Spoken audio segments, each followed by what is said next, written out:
در مرحله اول سیستم برو از کسی بخر که 18 ماه برات ضمانت کنه.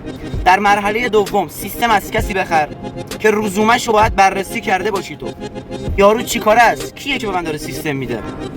کسایی که میان در این سطح کلاهبرداری میکنن 1 ماه 2 ماه 3 ماه 6 ماه میان کلاهبرداری میکنن میرن. 8 سال من حمید نامدار دارم فعالیت میکنم، کلا سر و ته 3 ماه داریم سیستم میفروشیم. اگر میخواستم سیستم بفروشم، سیستم داخلی بدم دست مردم، طی این 8 سال میدادم. الان تازه 3 ماه بنده دارم سیستم میفروشم. دوستی که میای میگی سیستما تولیدات داخله، اگر میخواستم تولیدات داخل بدم دست مردم 8 سال پیش میدادم، 6 سال پیش میدادم، 4 سال پیش میدادم. نمیومدم بگم این سیستما خوبه بخرید. 3 ماه ما تازه داریم تبلیغات سیستما انجام میدیم. 3 ماه دوستان عزیز. طرف میاد میگه من علنگوی دستمو فروختم به شوهرم طرف میاد میگه علنگوی دستمو فروختم به شوهرم اعتماد کردم دادم بره سیستم بخره. رفته سیستم خریده، سیستم الان فیک از آب در اومده. آقا نامدار چیکار کنم؟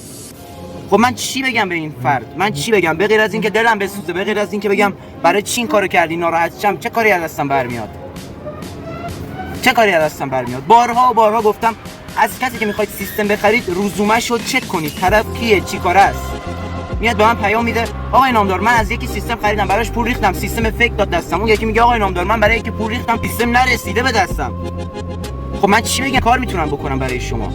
به غیر از اینکه بارها اومدم گفتم آقا از کسی که میخواید سیستم بگیرید بشناسید طرف کیه، چی کاره است. سیستم های داخلی هیچ دردی نمیخورن، به هیچ دردی نمیخورن. سیستم هایی که تولیدات داخل هستن 1 متر هم برای شما کارایی ندارن.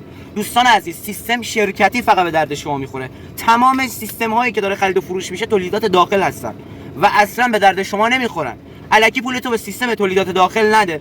کسی که میاد میگه آقا جان این سیستمو بگیر، تو بهش میگی گارانتی داره، طرف میگه نه گارانتی نداره. خب اون سیستم به درد تو نمیخوره. نرو سیستمو از دست طرف تحویل بگیر.